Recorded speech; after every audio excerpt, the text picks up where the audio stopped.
Most seekers believe awakening is about discovering something hidden, a secret, a method, a forgotten power. They search endlessly for light, truth, or liberation, yet remain trapped in confusion. Ancient Gnostic texts warned about this long ago, but not in the way modern spirituality presents it. The danger was never ignorance. The danger was a subtle inner mistake. According to Gnostic thought, the greatest obstacle to awakening is not an external enemy. It is not the Demiurge as a being, nor the archons as creatures. It is a distorted way of seeking. Modern seekers repeat this mistake every day, even while reading sacred texts, practicing meditation, or speaking of enlightenment. And because the mistake feels spiritual, it often goes unnoticed. In this reflection, we will explore the error ancient Gnostic warnings pointed toward, and why it still quietly traps the modern seeker today. The Gnostics spoke of the divine spark, not as a reward to be earned, but as an inner capacity to perceive directly. Yet the seeker often turns this inward truth into an outward pursuit. They look for signs, experiences, confirmation. They wait for awakening to arrive. This is where the error begins. The divine spark was never meant to be found. It was meant to be recognized. Ancient teachings describe the Demiurge not simply as a ruler of worlds, but as a principle of illusion, a structure that keeps consciousness focused outward, searching, striving, hoping. The mistake is not believing in illusion. The mistake is believing liberation comes from confronting it. When the seeker imagines awakening as a battle, they unknowingly strengthen the very pattern that binds them. The more they fight darkness, the more attention they give it. Gnostic texts warned that fixation itself is the trap, not punishment, not control, but misdirected awareness. This is why many seekers feel exhausted. They meditate more, read more, consume more spiritual content, yet something essential never shifts, because the direction of seeking remains unchanged. The ascent of the soul in Gnostic symbolism was never a movement upward through realms. It was a movement inward, away from illusion, away from borrowed knowledge, away from external authority. To ascend did not mean to escape the world. It meant to see through it. This is why the Gospel of Thomas speaks so plainly. There is light within a person of light. Not after death, not after purification, not after mastery. Within. But modern spirituality often turns this inward truth into a future promise. One day you will awaken. One day you will be free. One day you will know. This postponement is the illusion. The teachings attributed to Mary Magdalene emphasize remembrance, not devotion. She does not instruct the seeker to worship, obey, or wait. She speaks of inner seeing, of knowing without intermediaries. This was dangerous knowledge, because a seeker who sees directly no longer depends on systems, hierarchies, or saviors. The error of modern spirituality is subtle but devastating. It replaces direct perception with endless preparation. It confuses insight with accumulation. It turns awakening into a goal rather than a recognition. Ancient cosmology was never meant to map the universe. It mapped the mind. Each layer represented a deeper identification. Each ruler symbolized a fixation. Each barrier reflected a belief mistaken for truth. The archons were feared not because they were powerful, but because they distracted. They redirected attention away from inner clarity. And what they feared most was not rebellion, but withdrawal of belief. The moment the seeker stops chasing light and begins observing how they seek, illusion loses its grip. This is why awakening feels quiet, not explosive, not dramatic, not performative. It feels like something falling away. The error dissolves not through effort, but through understanding, not through confrontation, but through clarity. The ancient warning was never about enemies after death. It was about confusion before awakening. If this reflection unsettles you, it is not meant to frighten, it is meant to redirect. You do not need to find the light. You need to notice what you have been doing instead of seeing it. This is not a teaching to believe. It is an invitation to observe.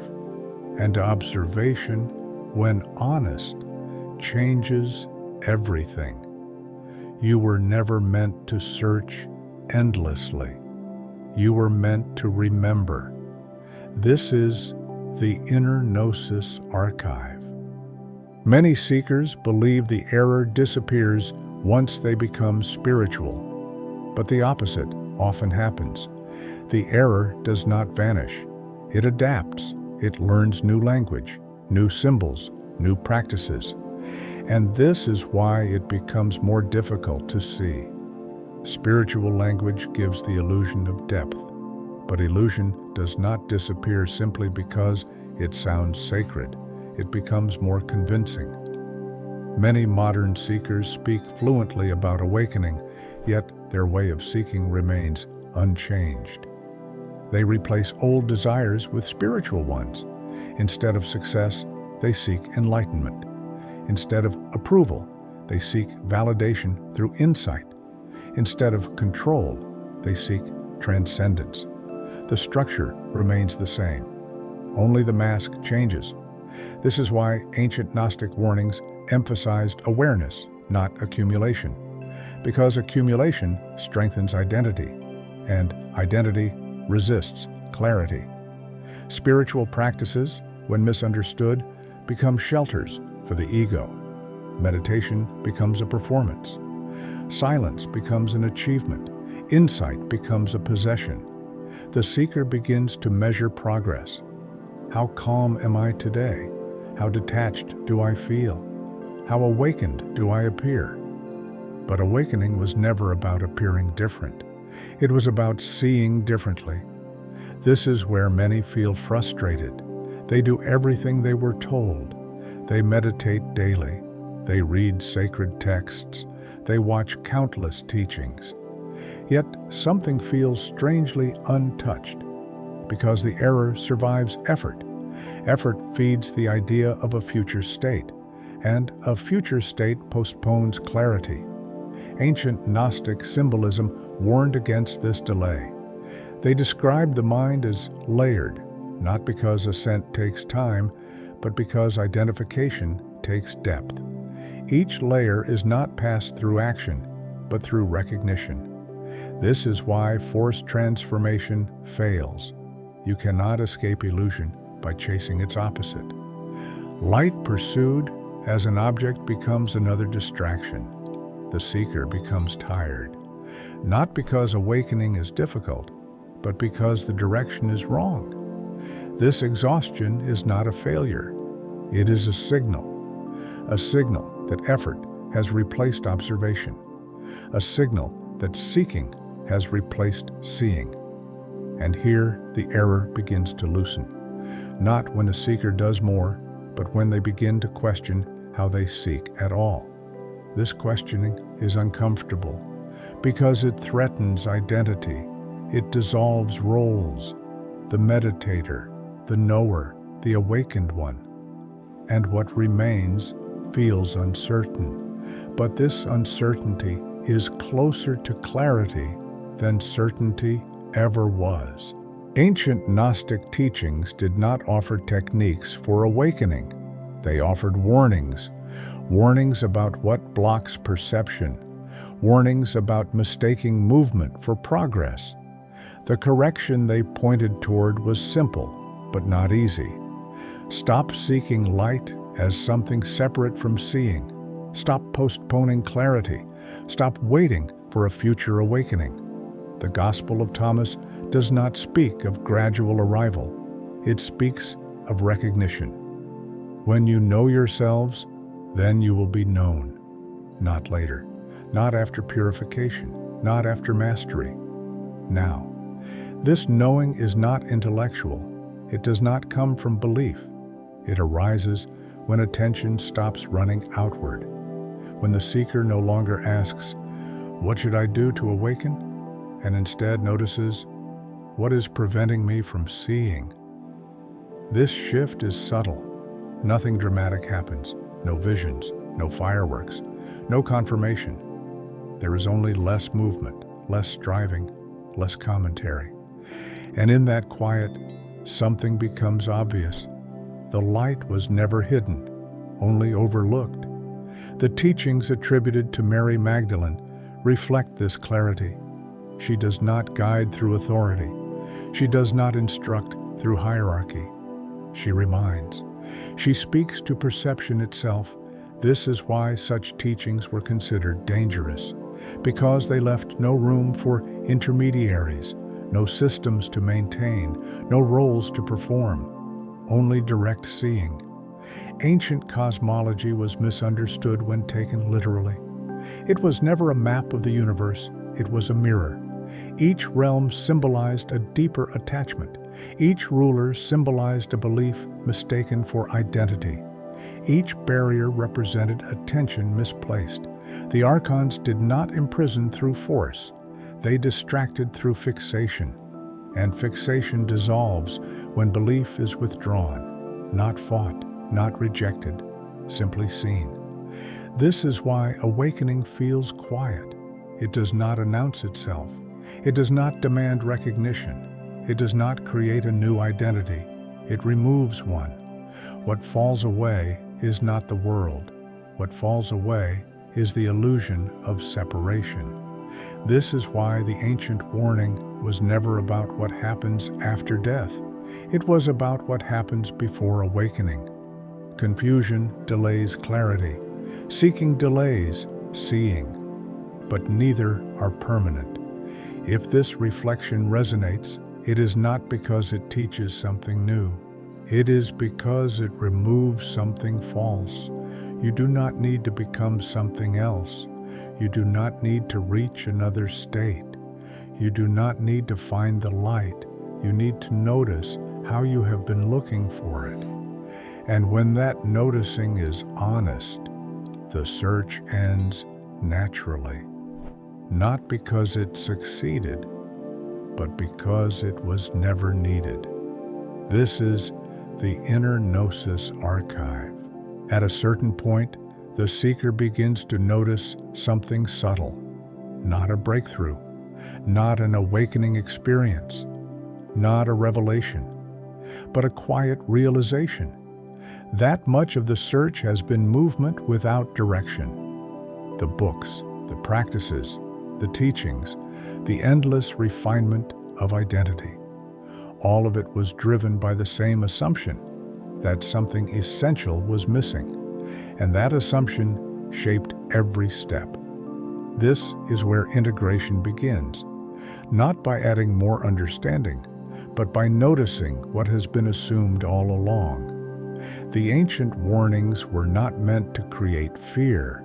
They were meant to interrupt momentum, to stop the seeker long enough to see that the search itself was shaping perception. When observation replaces effort, something changes. The mind no longer rushes to label experiences.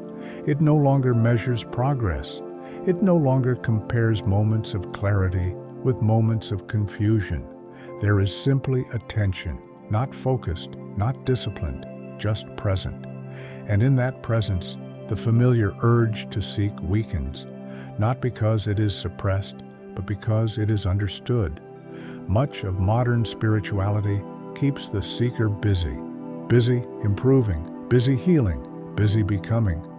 But ancient insight pointed in a different direction, not becoming, but uncovering, not ascending, but seeing through, not mastering, but releasing fixation. This is why the end of seeking often feels anticlimactic. There is no arrival, no final confirmation, no moment where the mind can say, "This is it." Instead, there is less noise, less urgency, less internal commentary. Life continues. Thoughts appear. Emotions arise. But they are no longer mistaken for instructions. The seeker does not disappear. What disappears is the idea that the seeker was ever incomplete. This shift does not belong to any system. It cannot be owned. It cannot be taught as a method. It can only be pointed to, and even that pointing is temporary. This is why the ancient texts spoke in symbols, not to confuse but to prevent fixation, because the moment a symbol becomes literal, it becomes another object of belief, and belief replaces seeing. Integration means allowing understanding to settle into daily life, not as a practice, not as a rule, but as a way of noticing when reactions arise, when judgments form, when the urge to improve appears. These moments become invitations, not to fix, but to observe. Slowly, the pattern reveals itself. The search was never wrong. It was simply misunderstood. It served its purpose. It brought attention to its own limits. And once those limits are seen, the search ends naturally. Not because it succeeded, but because it is no longer necessary. This does not make life extraordinary. It makes it ordinary again. And in that ordinariness, clarity remains, not as an experience, but as an absence of distortion. This is what the ancient warnings were protecting. Not a secret teaching, not hidden knowledge, but the simplicity that is lost when the mind believes it must become something else. If this resonates, there is nothing to adopt, nothing to follow, nothing to remember as a concept, only the invitation to notice and to allow what is already clear to remain unobstructed. This is not the end of a journey. It is the end of misunderstanding the journey. This is the Inner Gnosis Archive.